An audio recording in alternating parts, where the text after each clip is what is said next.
And I want to thank the MSJC community for the invitation to speak. It's really an honor to be in conversation with this gathering. Uh, Now, a bit of context before I'll about for what I'll be sharing today. I came to this work as an editor, not as an entrepreneur initially. I spent 13 years, the first half of my career, running the Orion Society and Uh, editing I'm through. so sorry, Laurie. We're seeing only your desktop. I wanted to pause you quick. Well, that's not good. Hold on one sec. There. Yeah. Now? Perfect, perfect. Okay, Yes. gotcha. Thanks, Laurie. Yeah, if anything else comes up, please don't hesitate to interrupt me like that. That was great. Um, so as I was saying, I spent the first half of my career running the Orion Society and editing through Orion Magazine, which still exists today. Some of the writers who shaped the modern environmental imagination: Wendell Berry, Terry Tempest Williams, Barry Lopez, David James Duncan, and so many others. In the 1990s, with my colleague John Elder, I helped name and develop a field called place-based education. In 2011, I coined the term impact entrepreneur, and I've spent the last 15 years, as Latha suggested, building the network, the magazine, impactentrepreneur.com, and the platform that now serves tens of thousands of people in 200 countries, working in what we and others call the impact economy. The book I'll be drawing from today, The Impact Entrepreneur Breakthrough, a field manual for the regenerative economy, comes from Barrett Kohler in September with global distribution through Penguin Random House.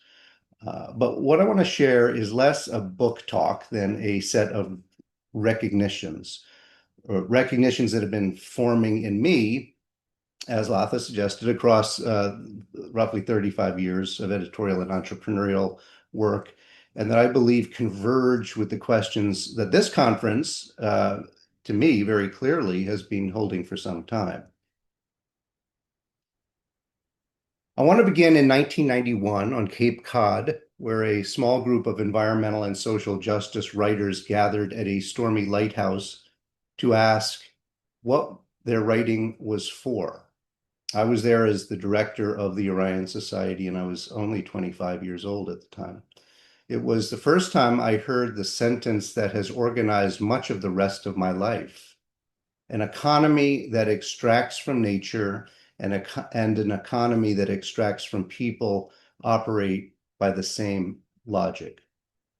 I want to mark that genealogy carefully here because at this conference, we know that this insight was not new. It has been carried by indigenous communities, by Black freedom thinkers, by feminist economists, by liberation theologians for generations before it reached that lighthouse. What was new for me that night was a question. If the logic is the same, what would it look like to design an economy that does the opposite? The question began to form, and then the world began to answer it, and not gently.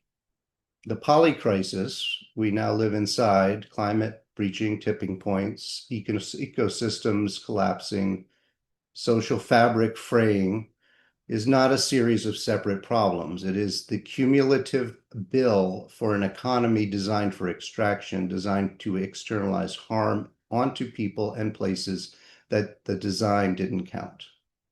And the harm has not been evenly distributed. The communities first and worst affected are the ones least responsible. And as this conference reminds us, often the ones holding the most generative answers.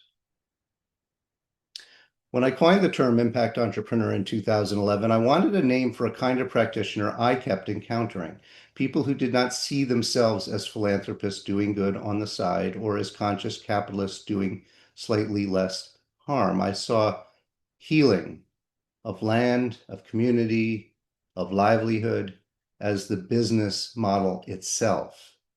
Their enterprise existed because of the harm and to undo it. Now, I want to be careful here. The impact entrepreneur, in the way I'm describing it, is not a categorical advance over older traditions. Worker cooperatives, mutual aid societies, freedmen cooperatives, indigenous land trusts, the Mondragon experiment. These have been doing exactly this work, often without the term and often without the venture capital ecosystem that surrounds it now. What Impact Entrepreneur offers is a contemporary identity that lets a new generation of practitioners place themselves in this lineage without abandoning the language of enterprise. What I started to see across thousands of these practitioners was that they were not just running better businesses, they were building three things at once: a cultural foundation, the stories, identities, and commons that make a different economy thinkable, an economic architecture, different shapes of enterprise, different forms of ownership, different kinds of capital, and a systemic infrastructure, markets, integrity standards, security arrangements that hold the whole thing together. What they were building, in other words, was an impact economy, not a niche, not a sector, an economy. In 2018, I convened 40 systems change leaders at Racebrook Lodge in the Berkshires, where I live. The question had shifted from what's wrong to what does it look like to build something else? And the recognition that emerged that weekend and has shaped much of this book was that it's already here in embryo. The Berkshires currency in my own valley, you see on the slide, Patagonia, Tonka, Mondragon, 10,000 B Corps as of early this year, platform cooperatives, community land trusts, worker-owned tech firms. The pieces of a regenerative economy already exist. They have not yet recognized themselves as a coherent whole. Before I show you the architecture, I want to do one piece of repair work. The most common objection to what we're building is that it goes against capitalism's own founder. It doesn't. Adam Smith wrote two books. The Wealth of Nations was the second. The first was The Theory of Moral Sentiments, and in it, Smith argued that markets only function within a web of trust, sympathy, and shared moral understanding. The invisible hand was never meant to operate in a moral vacuum. We have spent two centuries amputating Smith's first book from the second and pretending the result was the natural order of things. The work of this generation is to recover what was always there and to extend it with the moral and ecological imagination that Smith himself did not yet have access to. Inside the impact economy's economic architecture, four design principles do the most work. One, enterprises that heal, businesses where regeneration is the operating model, not the marketing. Two, ownership as justice, recognizing that who owns the firm and who owns the asset is the most consequential question in any economy. Three, capital as custodian, patient, accountable, and multi-generational money. And markets that reflect what matters. Measurement and signaling systems that don't lie about what's actually being produced and destroyed. I want to put a frame underneath those four principles. The economic logic of extraction is enclosure, taking what was held in common and turning it into private property whose value flows to those who hold the title. Enclosure is how the English commons were privatized in the 17th century. It is how indigenous land was alienated across the Americas. It's how Black wealth was systematically expropriated through redlining and convict leasing. It is also today how seed genomes and digital attention and atmospheric carbon are being privatized in real time. The economic logic of regeneration is the opposite. It is belonging, reclaiming the commons, designing for kinship rather than ownership without responsibility. Ownership without kinship, as the slide says, is extraction waiting to happen. If I had to name the single most consequential design lever in this whole architecture, it would be ownership. Not regulation, not disclosure, not even capital, but ownership. Who holds title? Who has voice? Who shares in the surplus? Who bears the risk? The ownership landscape we have inherited treats employee, community, and ecological ownership as exotic. They are not exotic. There are over 400 Mondragon affiliated cooperatives employing 80,000 people. There are platform cooperatives like Up and Go, Stocksy, Resonate, proving that worker-owned digital infrastructure works. There are over 300 community land trusts in the United States alone, and a flowering of them across the global South. The book argues, and I argue here, that the rapid expansion of these forms and the design of capital that can serve them is the single most important structural project of the impact economy. It is also where the work of social justice and the work of regeneration become indistinguishable. I want to turn now to a question that I think this audience holds with particular sharpness. What are we actually trying to protect, and from whom? In 2019, Australia burned. Nearly 3 billion animals were killed or displaced. No submarine could stop the fires, no fighter jet could put them out. And yet we, the United States, NATO, the wider security architecture, spend trillions of dollars on a definition of security that has almost nothing to do with what is actually being lost. This is what we fail to protect. And I'd add, the people who have always known what real security looks like, the people who have practiced reciprocity with land for hundreds of generations, are the ones whose knowledge our security architecture systematically refuses to learn from. Part 3 of the book argues for a redefinition of security itself. Real security rests on 5 pillars: ecological stability, public health capacity, economic equity, democratic infrastructure, and community cohesion. None of these are produced by weapon systems. All of them are produced by the kind of work this system is full of. This conference is full of. When climate denialists hollow out FEMA, when white nationalist movements undermine democratic infrastructure, when private equity strips healthcare capacity from rural hospitals, they are eroding the actual security of a country. And when worker cooperatives stabilize main streets, when community land trusts keep families housed, when indigenous-led land restoration sequesters carbon and rebuilds watersheds, they are producing security. The book calls this work the deliberate cultivation of these 5 pillars, the practice of real security. And the math here is striking. Every dollar invested in ecosystem restoration returns $7 to $30 in economic benefits. Pandemic preparedness returns over $1,000 per dollar invested, according to the Jameel Institute at Imperial College. Conflict prevention returns $16 per dollar.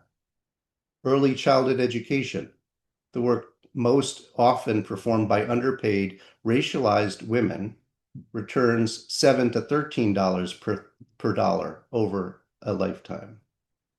These aren't soft returns. They are the highest return investments any society can make, and they are systematically underfunded because the political economy of fortress security captures the budget. In the book, I propose an operating framework for this, what I call defense as a service, built on distributed, preventive, and mutual provision of these 5 pillars. I'll come back to it. What I want you to hold here is the moral arithmetic. Underinvesting in prevention is the most expensive choice an economy can make, and the cost falls disproportionately on the communities this conference centers. There's a turn the book makes in part 4 that I believe will be most resonant for this room. Structure is not enough.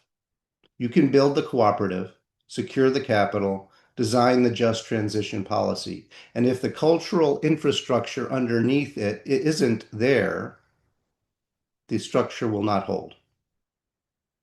By cultural infrastructure, I mean the stories that make the structure make sense, the identities that make the innovation feel like coming home, the rituals, the language, the relationships of trust that let people choose the regenerative option even when the extractive one is faster.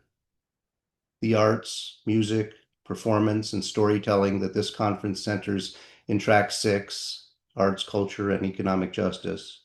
That work isn't decoration on the impact economy. It is the impact economy's foundation. Our company's totem is the frog, and it points to a leitmotif from the poet W.S. Merwin that runs through the whole book. Merwin wrote of a forgotten language, the language by which beings of place once knew themselves into right relationship with each other and with land. Frogs of all creatures know that language. They breathe through their skins. They live at the edge of water and earth. They are the first to vanish when something is wrong. The work of this generation, I think, is to remember that language, not to invent a new one, to remember an old one that many of you in this room never forgot, and that some of us are slowly being given back.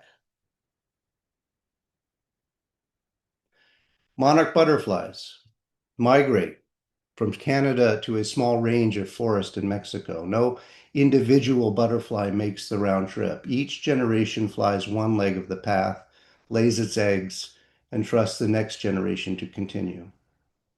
The breakthrough we're talking about, the regenerative economy, the just transition, the recovered language, is a multi-generational project. We will not finish it.